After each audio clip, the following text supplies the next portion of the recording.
Die Baldoni-Parteien sagen im Wesentlichen, oder die Wayfair-Parteien sagen jetzt, oder worauf sie uns hinweisen, ist, dass sie einen weiteren oder zukünftigen Antrag in Bezug auf diese Mitteilungen vorbereiten, bei dem sie wahrscheinlich wegen missbräuchlichen Verfahrens oder anderer Rechtsmittel wie der Unzulässigkeit dieser Mitteilungen vor Gericht oder etwas in dieser Richtung verfolgen werden. Das wäre das schlimmste Szenario für Sie und die Lively-Parteien. Ich denke, das ist der Punkt, an dem ich den Faden verliere. Hat Freedman den nächsten Schritt getan? Wo stehen wir derzeit in dem Fall und was muss geschehen, damit dies noch genauer untersucht wird? Blake Lively's ongoing legal fight has just taken an unexpected and potentially devastating turn. The abrupt dismissal of Jed Wallace from the case has left many wondering what really prompted the judge's decision. Was it a procedural issue or something far more serious that calls her entire argument into question? This sudden shift not only fuels speculation about the strength of her evidence but also casts new doubt on the foundation of her legal approach. If these concerns prove valid, this moment could mark a critical turning point in how her case and her future in the courtroom unfolds. Straße neu gestalten. Sie waren diejenigen, die quasi beschuldigt wurden, die schmutzigen Taten der Vergeltungskampagne begangen zu haben, die nicht nachvollziehbaren Handlungen auf Reddit und so weiter. Er bestreitet dies. Er sagt, nichts davon sei passiert. Wir werden uns seine Aussagen noch einmal genauer ansehen. Aber Blake beschuldigte ihn, von TAGPR und so weiter angeheuert worden zu sein, um viele der schmutzigen Vergeltungstaktiken durchzuführen, die ihrer Meinung nach nur deren Schuld und nicht ihre Schuld. The judge's decision to remove Jed Wallace from Blake Lively's lawsuit may appear, at first, to be a minor procedural move, but its impact runs far deeper than it seems. The ruling was based on a jurisdiction issue. The court determined that the alleged incidents involving Wallace occurred in Texas, not New York, where Lively originally filed her suit. As a result, Wallace was dismissed from the case, though Lively was granted permission to refile her claims in the proper venue. On the surface, this might sound like a simple legal adjustment. Yet beneath that procedural layer lies a development that could seriously undermine the stability of her entire case. While the dismissal was issued without prejudice, meaning Lively still has the option to pursue the same accusations again, this allowance is far from a win. A closer look at the judge's written order exposes deeper issues that could weaken her overall legal standing. One of the most revealing points in the court summary is that all evidence related to these claims has already been submitted. This raises a pivotal question. If she decides to refile, what new proof could she possibly present to strengthen her argument? The ruling also makes clear that Lively is only permitted to amend her existing claims, not add new allegations or introduce fresh evidence. That restriction severely limits her legal flexibility, leaving her team boxed in and vulnerable to repetition. Adding to her challenges, the fact that every piece of available evidence has already been utilized suggests that her legal arsenal may be nearly exhausted. Rather than reinforcing her case, this moment highlights just how fragile it might truly be. For someone working to substantiate complex allegations, that's more than a procedural setback, it's a red flag signaling instability within her legal framework. Complicating matters further is the comparison to Justin Baldoni, another central figure in this ongoing legal battle. Observers have pointed out that Baldoni's team did not receive the same procedural leniency as Lively's. His legal side reportedly faced tighter restrictions, with limited time to respond to claims or gather additional material. This discrepancy has sparked frustration among followers of the case, one of whom remarked, "It's unfair, Justin wasn't given that same flexibility. He still needs discovery to access key evidence." This uneven handling has fueled debate about judicial consistency and fairness. Why did Lively's side appear to benefit from allowances that Baldoni's did not? And if her evidence has already been fully aired, does her case still have any real momentum left? What initially looked like a technical venue dispute has now evolved into a far more complicated and uneven courtroom landscape. The dismissal of Wallace, and the contrasting treatment between Lively and Baldoni, have exposed a fragile balance of power, one that could dramatically influence how the next phase of this high-profile legal battle unfolds. Die übergreifende Frage, die Richter Lehman unweigerlich klären muss, ist, ob er die Relevanz dessen versteht, warum sie das fordern, was sie fordern. Er erzwang diese Mitteilungen von Wensen, weil er sagt, dass es relevant dafür ist, ob sie diese Beweise betrügerisch erlangt haben oder nicht, und das kann man nicht anders behaupten. Dann hat er noch ein paar andere Entscheidungen gefällt, aber er sagte, sehen Sie, Sie haben argumentiert, dass Sie etwas betrügerisch verheimlicht und versucht haben, Beweise zu waschen und sie zu Ihrem Vorteil in diesem Rechtsstreit zu verwenden, und daher sind Sie relevant. Wir erzwingen das. Was die Baldoni-Parteien im Wesentlichen sagen oder die Wayfair-Parteien jetzt sagen oder worüber sie uns informieren, ist, dass sie einen weiteren oder zukünftigen Antrag in Bezug auf diese Mitteilungen vorbereiten, bei dem sie meiner Meinung nach wahrscheinlich wegen Missbrauchs des Verfahrens oder eines anderen Rechtsmittels verklagen werden, etwa indem sie diese Mitteilungen vor Gericht für unzulässig erklären oder etwas in dieser Richtung. Im schlimmsten Fall für sie, für die lebhaften Parteien, wird es sich um einen Missbrauch des Verfahrens, einen unabhängigen Klagegrund handeln. Aber das wird Freedman entscheiden müssen. Wenn er es einfach laufen lässt und die Lively-Parteien für nichts, was vorgefallen ist, überhaupt nicht bestraft, wird das einen wilden Präzedenzfall im 2. Gerichtsbezirk schaffen, wie man sich im Gerichtssystem manövrieren kann, um auf diese verschiedenen zwielichtigen Arten Beweise zu erhalten. Oh ja, reichen Sie einfach eine Klage ein. Sie müssen niemanden nennen. Sie müssen niemanden benachrichtigen und dann Blake Lively's case has now narrowed down to one explosive and deeply controversial point, the claim that she somehow obtained private text messages from Stephanie Jones's phone. On the surface, these texts might appear to be a crucial piece of evidence, but questions surrounding how they were actually obtained have sent the entire case into turmoil. Reports suggest that Lively's legal team may have used highly questionable methods to access the messages, triggering both legal and ethical concerns. Insiders close to the situation are now openly wondering whether her team crossed a line to strengthen their case and, if so, whether that evidence could even be allowed in court. The text messages in question reportedly form one of the core pillars of Lively's allegations. According to insiders, they're considered essential to supporting her claims, and without them, her case could lose much of its impact. Yet, the real controversy isn't about what the texts contain, but about how they were obtained. Some sources have gone as far as alleging that the messages were retrieved through deceptive means, possibly involving a fake subpoena or even a shell corporation. If those claims prove true, the implications could be severe. Such tactics wouldn't just be unethical, they could also be illegal, calling into question the integrity of Lively's legal team and the credibility of her entire case. Public reaction has been swift and intense. Commentary from outlets like Popcorn Planet captured the growing disbelief among observers, bluntly stating, "I don't understand how they got them through a fake subpoena and a shell corporation. It's shady," echoing widespread concerns about transparency and legality. If the texts were indeed obtained without proper authorization, the fallout could extend far beyond the courtroom. Lively could face not only the loss of this evidence's admissibility but also serious reputational harm. Admitting illegally obtained evidence would compromise the integrity of the judicial process itself and could give her opponents a powerful ethical argument against her. Even if the messages contain damning information, their exclusion could weaken her claims to the point of collapse. This controversy has also reignited comparisons between Lively and Justin Baldoni's ongoing legal challenges. While Lively's team is accused of overreaching to secure key evidence, Baldoni has reportedly faced the opposite struggle, fighting simply to access materials needed for his defense. The contrast between alleged overreach on one side and restricted access on the other has reshaped public perception of the entire case, fueling debates about fairness and judicial consistency. As one analyst pointed out, even if Baldoni's team had engaged in minor social media tactics or public relations maneuvers, it's unlikely that such actions alone could have created the widespread backlash Lively now faces. Many argue that her own choices, both during the film's promotion and in her legal approach, played a significant role in how events spiraled. Critics point out that her marketing behavior often appeared tone-deaf, focusing on her personal brands rather than the film's deeper themes. In their view, this misjudgment only amplified public frustration and made her subsequent legal troubles appear even more self-inflicted. Ultimately, this situation has evolved into far more than a dispute over text messages.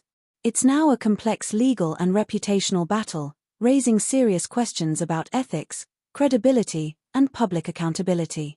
Whether those messages ever see the inside of a courtroom or are struck from the record entirely may determine not just the outcome of Blake Lively's case, but how both she and Justin Baldoni are remembered once this courtroom saga finally comes to an end.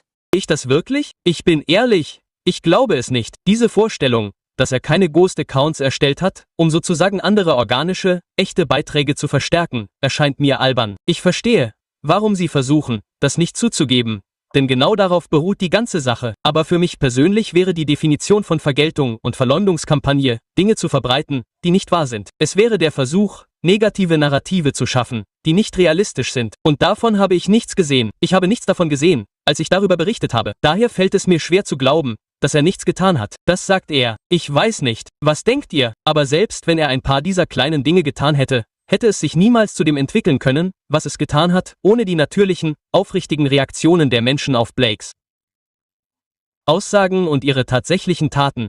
Diese Vorstellung, dass sie das inszeniert haben, die Vorstellung, dass Jed Wallace oder Melissa Nathan oder einer von ihnen mich dazu gezwungen haben, das zu tun, was ich tue, oder unzählige andere im Laufe des Sommers, um über ihre lächerlichen Marketingentscheidungen zu berichten, ihre schlechte Einstellung und ihre Vergnügungsreisen, ihre Vermeidung von häuslicher Gewalt, wo es heißt, Mädchen, darum geht es in dem Film. Ich verstehe, dass du vielleicht versuchst, es ein bisschen mehr nach Barbie aussehen zu lassen, damit es erfolgreich wird, aber du musst den Ton kennen und du musst deine Zeit und deinen Ort kennen. Und das hat sie während der gesamten Marketingkampagne einfach nicht getan. Und darüber hinaus hat sie ihre eigenen Unternehmen beworben. Wie hilft das dem Film? Es hilft nur ihr.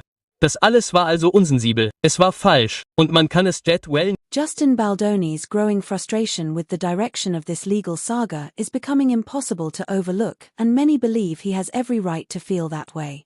While Blake Lively has been allowed to refile her claims and even amend parts of her complaint, Baldoni has not received the same consideration. This uneven handling of discovery rights, the vital pre-trial process where both sides share evidence and key information, has created an imbalance that's raising serious concerns about fairness and potential favoritism within the judicial system. Baldoni's complaints go beyond personal disappointment. They highlight a larger issue about equality and transparency in high-stakes legal proceedings. What seems to frustrate him most is the inconsistency in how the court has treated both sides. Despite acknowledging that Lively already has access to all the evidence she initially requested, the judge still allowed her to modify her complaint. Meanwhile, Baldoni has struggled to obtain critical materials necessary to build his defense. Andy Sr. of Popcorn Planet captured this growing frustration perfectly, admitting, "I'm struggling with whether that's really fair. I just feel like Justin deserves the same opportunity for discovery so he can prove his case just as Blake does." That sentiment echoes what many observers have been thinking. Lively's case continues to evolve and expand, while Baldoni remains confined by procedural limits that leave him with fewer options and less flexibility. To make matters worse, Baldoni has spoken publicly about how little time he was given to respond to the allegations against him, accusations that were amplified online long before he had a chance to defend himself. The restrictions placed on his discovery rights have only deepened that disadvantage, making it harder for him to challenge damaging narratives or fully prepare his defense. In contrast, Lively's ability to press forward seemingly unimpeded has created a stark and uncomfortable contrast. Some legal analysts argue this difference may stem from technical procedural distinctions between their cases, but others suspect deeper strategic maneuvering behind the scenes. The optics alone are enough to shape public perception, and that perception is beginning to shift. Many are now asking why Lively appears to be receiving more judicial flexibility and whether that perceived bias could eventually backfire, undermining her credibility and the legitimacy of her claims. In a case as publicly dissected as this one, fairness isn't just a legal requirement, it's a story in itself. Wins and losses inside the courtroom often pale in comparison to victories and defeats in the court of public opinion. When one party appears to benefit from a more forgiving system, it risks damaging not just reputations, but trust in the process as a whole. Beyond the personal struggles of both stars, Baldoni's frustrations point to a deeper issue that extends far beyond Hollywood, whether procedural fairness truly applies equally to everyone, or if influence and public visibility can quietly tip the scales of justice. And just when it seems this legal drama couldn't grow more tangled, new allegations have surfaced suggesting that Jed Wallace may have played a role in manipulating online narratives to shape public opinion, hinting that the next phase of this courtroom saga could be even more explosive than the last. Hat Freedman? Ich denke, hier bin ich ratlos. Hat Freedman den nächsten Schritt getan? Wo stehen wir derzeit in dem Fall und was muss passieren, damit dies noch genauer untersucht werden kann? Nun, Ich denke, dass er zuerst die Mitteilungen erhalten muss. Ich weiß nicht, ob er sie schon erhalten hat oder nicht. Ich weiß, sie gaben sie heraus, sobald er sie hatte. Richtig, das war ein Sieg für das Team Youth, richtig? Der Richter hat entschieden, dass sie diese Informationen herausgeben müssen. Ja, es gibt kein Argument, dass sie zurückhalten könnten. Und ja, er hat diese Informationen. Der nächste Schritt besteht darin, herauszufinden, welche spezifischen Mitteilungen über diese Vorladung erlangt wurden. Schritt 2 besteht darin, eine Analyse durchzuführen, ob diese illegal erlangt wurden. Wie tief gingen Sie in Ihre persönlichen Mitteilungen ein und wie viele Hürden mussten Sie überwinden, um an Ihre persönlichen Dinge auf einem Geschäftstelefon zu gelangen? Sie argumentieren ja, wenn es sich um ein Geschäftstelefon handelte, dann sind wir berechtigt, es einzusehen, weil es sich um ein Geschäftstelefon handelt. Das wird ein weiteres Argument sein. Und dann müssen Sie drittens herausfinden, wie Sie Ihren nächsten Antrag formulieren. Wird dies im Grunde eine geänderte Beschwerde aufgrund von Verfahrensmissbrauch sein oder werden Sie daraus nur einen Beweisantrag machen? Das bedeutet, dass Sie alle durch die Vorladung erlangten Mitteilungen für unzulässig erklären wollen. Und so formulieren Sie das alles gerade, und das wird unweigerlich zu einem zukünftigen Antrag führen. Wann wird der stattfinden? Wahrscheinlich innerhalb der nächsten Jed Wallace has rapidly emerged as one of the most divisive figures in Blake Lively's unfolding legal drama, thanks to serious allegations that he orchestrated a covert social media campaign against Justin Baldoni. Reports claim Wallace may have led a digital retaliation effort across platforms like Reddit, using coordinated online activity to damage Baldoni's public image. At face value, it sounds like a clear case of targeted manipulation, but Wallace's defense paints a more complicated picture. He insists his role was entirely legitimate, saying he was hired only to track public sentiment and analyze media coverage surrounding Baldoni, not to engage in any sort of smear campaign. In official court filings, Wallace categorically denied directing or participating in online attacks. He maintains that his involvement was strictly observational, reviewing trends, monitoring how stories spread, and providing analytical reports to the legal team. According to him, he never advised or executed any retaliatory actions. Yet, despite those assurances, skepticism has grown louder. Popcorn Planet's host voiced what many are thinking, admitting, "I don't really buy it." The idea that he wasn't out there creating ghost accounts to amplify certain posts seems hard to believe. That doubt reflects a broader public sentiment that even if Wallace didn't actively post defamatory content, his analyses might have indirectly fueled the storm against Baldoni. Breaking it down further, Wallace's position was reportedly focused on observing online behavior and identifying emerging trends. But for someone who claims neutrality, the timing of the digital backlash against Baldoni raises questions. Many now speculate that Wallace's detailed reports may have inadvertently served as a playbook for others who escalated the attacks on their own. As Popcorn Planet noted, Wallace might not have started the fire, but his work could have helped fan the flames. That perspective shifts some of the responsibility back to Blake Lively herself. Analysts point out that even if Wallace's involvement was minimal, much of the outrage was sparked by Lively's own public comments and decisions during the height of her controversy. Her tone and timing in interviews and promotional appearances seemed to aggravate public perception, creating fertile ground for online hostility to thrive. Whether Wallace acted as an intentional instigator or an unwitting observer, the implications are far-reaching. The allegations against him highlight how quickly social media can become a weapon in modern legal disputes, where perception can sway opinion faster than any courtroom filing. The case now embodies a troubling dynamic. In an age when reputations rise and fall in real time, digital influence can blur the lines between truth, manipulation, and public emotion. At the center of this chaos stands Blake Lively, whose own image has become a double-edged sword. While she distances herself from Wallace's alleged actions, critics argue that her own statements have often fueled the same discourse she now condemns. That contradiction leaves one pressing question hanging over the entire case. If the backlash is, at least in part, a result of her own actions, how much control does she truly have over the narrative anymore? In Hollywood, where reputation shifts as fast as a trending topic, that may be the most perilous question of all.